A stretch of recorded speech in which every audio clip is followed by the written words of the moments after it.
Hi, I'm Ashutosh Bardwaj.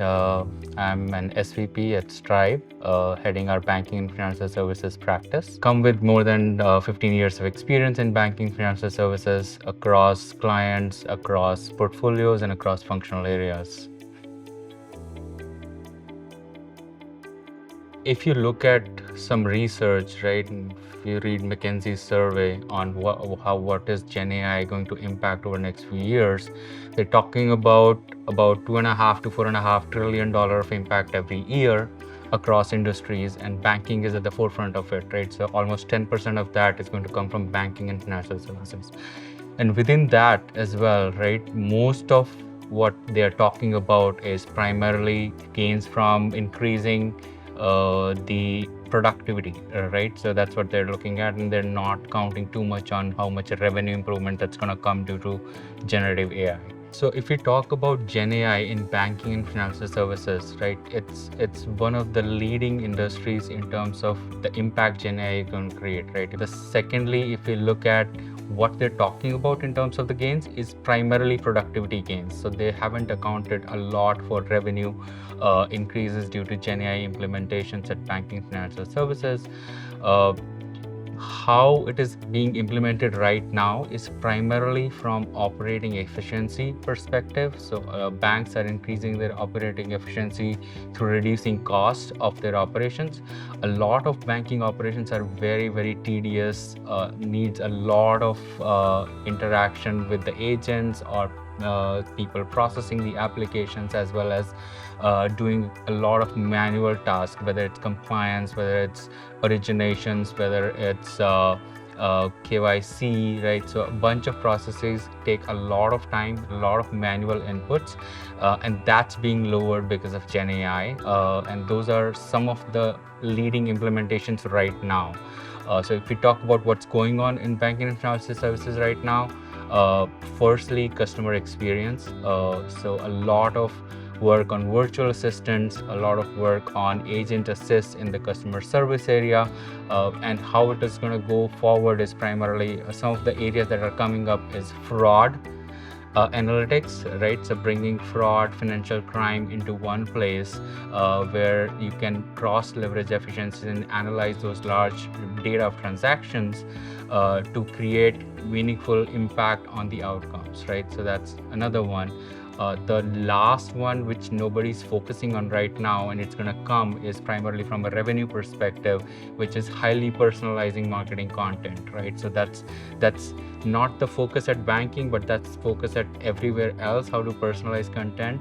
But banking is primarily focusing on increasing productivity right now, and these marketing and compliance use cases are coming up because it's a highly regulated industry. Yeah, so Gen AI is going to transform the process of risk management, right? So there is a lot of work that has gone on. If you talk about just AI, there has been a lot of work gone in credit risk to create machine learning models to predict credit risk, right? What Gen AI is going to give is a workflow solution where you will take less time to process the applications, right? So you have regular AI models, they will get improved a little bit, but most of the saving is going to come from processing the application, how you bring in unstructured data and your scores and bureau and everything else together and create a workflow that will be faster and much better at customer experience at loan application. So right, so that's going to be on credit risk side.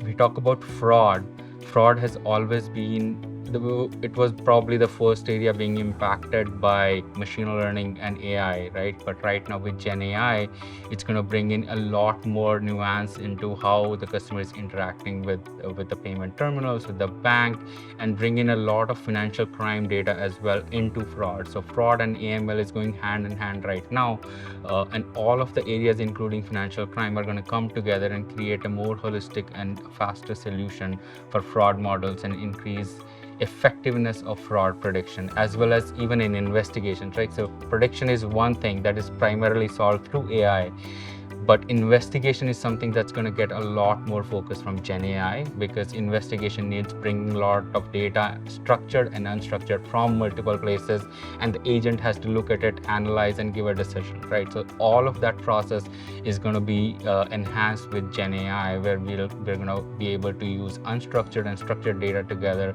bring it to the agent, assist the agent in closing the cases much faster.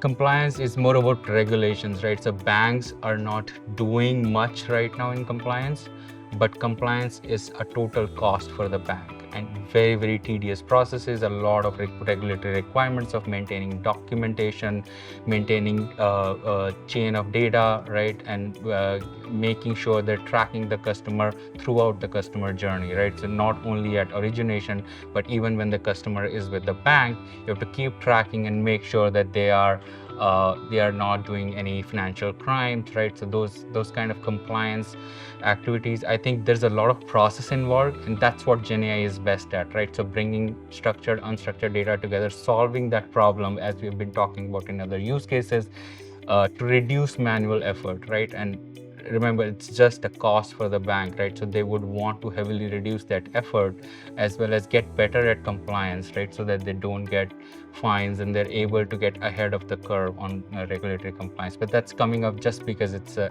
regulatory nature of the work, and still some apprehensions about Gen AI and AI at this point.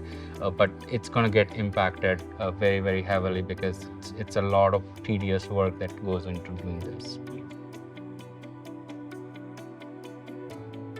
Yeah, so I think the biggest thing that they're struggling with is making up their mind right now, right? Privacy coming as a very big concern for them. A lot of banks are not even on cloud right now, right? So they have to bring everything in-house. So all of that is a big concern right now, right? And that is going to get solved only with a roadmap, right? So if you go with individual pod solutions in banking, you're not going to get approved, because it's going to go to technology, it's going to go to business, and go to compliance, right? And you need approval to do all of that.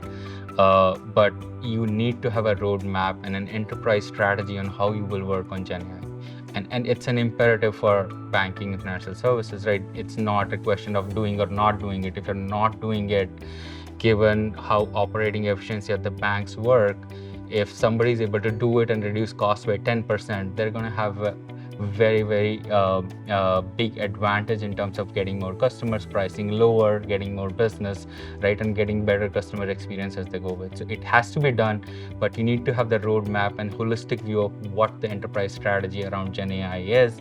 How will that be taken forward from a technology landscape, as well as from a business side as well, right? So having that roadmap is very important for Gen AI to be successful at banks.